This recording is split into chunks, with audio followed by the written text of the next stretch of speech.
Hello everyone and welcome back to another video where today I want to talk about a little bit of a rumour but also one with weight, because this once again comes from us, from the friends over at the Radio Free Scario podcast. So for those of you who don't remember, they were the ones that said that The War Between the Land and the Sea would have a staggered release between Disney Plus and the BBC. The BBC would have it this year, and then obviously Disney would release it sometime next year. That turned out to be 100% on the money, and they got that right, you know, a few days before that official announcement had been made. So they were bang on the money with that.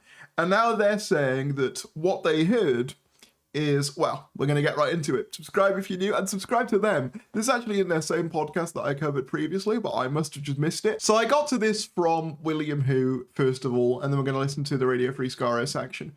Radio Free Scario have heard that Paramount are in talks with the BBC for a Doctor Who deal, although they said it's at a limbo stage at the moment because Paramount want the back catalogue in the UK as well. Isn't Paramount a bit of a mess at the moment? I know there's a lot of drama, so I'm going to listen to the full quote from Radio Free Scario, and then I'm going to give you my thoughts, because I have some thoughts about this.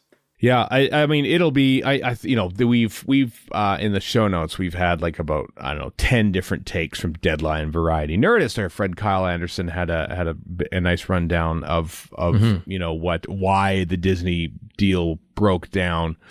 But a couple of them, I can't remember which one it was now, sort of, I think it was the big Deadline article, which talked about like maybe Paramount kicking tires, which I've heard as well.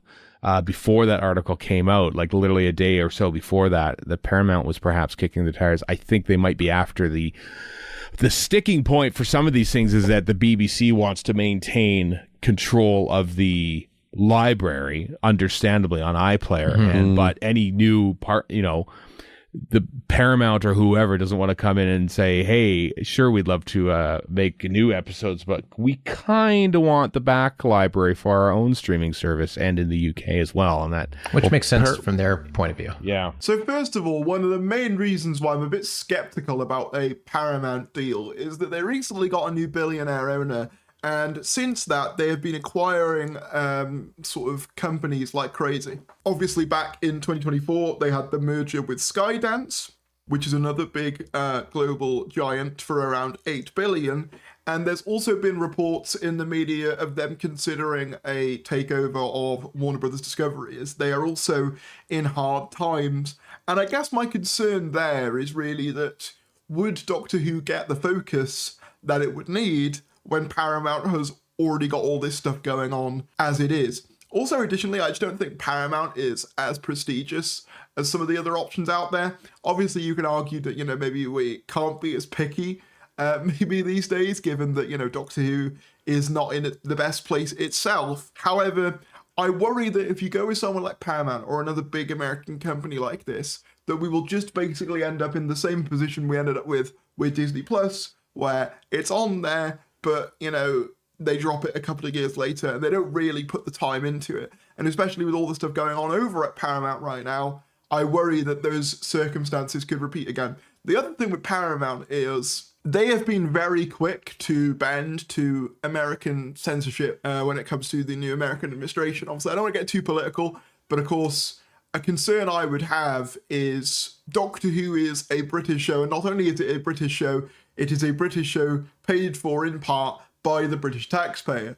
So I wouldn't want the sort of messaging or the politics of the show to be dictated by a foreign administration, one that we don't, live under or subscribe to necessarily.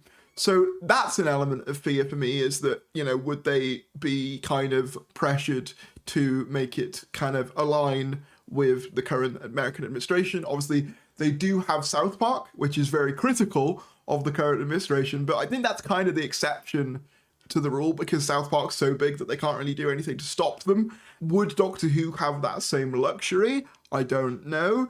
The other thing as well, obviously they mention it in the podcast there, is that apparently they would want all of the streaming rights, including in the UK, to like the back catalogue and stuff. And that's not something I can ever see the BBC giving over. From a streaming services perspective, it does make sense, because I can see the argument that, well, it's all well and good having the streaming rights for the rest of the world and having the back catalogue for the rest of the world, but the UK is where the majority of viewers for Doctor Who come from. So to not have any access to that market to any potential big corporation might be a bit of a deal breaker. However, I don't know whether the BBC will budge on that. You know, they've recently gone through all the effort of getting the Whoniverse on iPlayer with all the spin-offs and all that kind of stuff.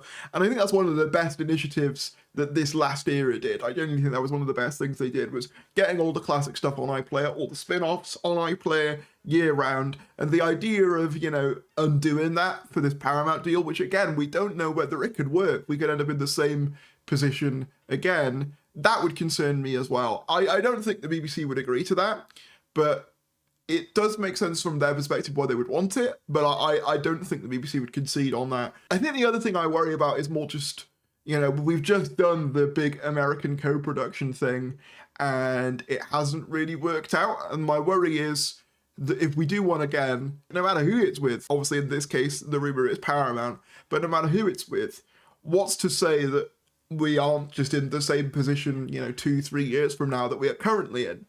Because obviously I understand that the BBC don't have as much money as they used to, and funding is an issue. But I think to jump right back into bed with another one of these American streamers so soon after the last one kind of fell apart, don't know whether that's the best idea. I'm of two minds, because they do need some funding to make this show. It's an expensive show to make. The BBC are increasingly struggling for funding, but equally, I think I'd prefer it if they tried to make one in-house first, and if maybe that was a struggle, then, you know, agree to a co-production with someone else. I just don't know how comfortable I am with immediately jumping back in with another streaming partner so soon after the last one kind of collapsed. And I just worry that whoever we go with, but especially Paramount that's got so much going on at the moment, who's to say that we could just not just end up in the same position? Because the thing is, Doctor Who's a big deal to us. It's a big British institution. But to the American corporations, it's nothing. It's small beans. And you got to remember, Paramount are the same people who own Star Trek as well. So for them, they've already got a big player in the science fiction world. And I hate to say it, you know, because there's always been an old rivalry between Star Trek and Doctor Who, but Star Trek is, at the moment, definitely the bigger player of the two. So why would you put all the extra effort into Doctor Who and making that, you know, really big when you already have one that you fully own? Do you know what I mean? I worry that Doctor Who wouldn't get the priority there. I mean, admittedly, it'd be kind of cool because it would open the door for a Doctor Who Star Trek crossover, so that'd be fun. But I don't know. I'm really kind of apprehensive towards any deals moving forward, but especially in Paramount's case, because I've always kind of said that with everything going on, they are not my first pick. If it was someone like Prime Video, you know, someone with more money, obviously all of them are going to have their downsides, but like someone who, obviously in Amazon's case, what's great about Amazon is it's not their main business. So the streaming stuff is just an extra thing. So them spending, you know, a few million on Doctor Who is nothing, and they're happy to do it. Paramount, though, especially with all these acquisitions they've currently got going on, might look at it in a couple of years and go, do we really need this as well? Which is kind of what Disney did, right? You know, the Disney deal was struck at a time in which everyone was throwing money at shows to put on streaming services, and now that bubble has pretty much burst, and we're at a place now where, you know, people are scaling back, and that was reflected in the ending of the Disney deal. And I don't want that to be where we're at again in like 2029 or 2028, you know, where we get another deal, great, it goes along for like 2 years, and then we're back where we are. So in all fairness, though, I do think the BBC will be a lot more careful this time as opposed to the last time. I think they're kind of aware of what they have, and I do believe they want to do right by Doctor Who. I do believe that. And they clearly still want to make it, judging by how much they were confident in saying, you know, it's not going anywhere. It's staying, you know, at the heart of the BBC. It's important to us. We're going to announce plans for a new series and all the rest of it. And, you know, commissioning that special, it clearly matters to them. I just worry about us ending up in a very similar position again. Hopefully the BBC are more cautious and are considering these things. I'm sure that if negotiations are going on with Paramount or anyone else, which I'm sure they probably are, that these factors are being considered as well. But let me know what you guys think in the comments below. What do you think about Paramount as a potential partner? Do you share some of my concerns, or do you think actually they're one of the better options, all things considered? All of them have their downsides. Netflix cancel everything. People have had criticisms already of Amazon's handling of Bond. So, you know, every one of them is going to have their downsides, but I think for me, Paramount was pretty low down on my list, alongside, I guess, Warner as well, but that's because they themselves are a bit of a dumpster fire. Whatever your thoughts are, drop them down in the comments below, let's talk about it. Subscribe to Radio Free Skyrim, subscribe to this channel if you found my commentary interesting, and I'll see you later.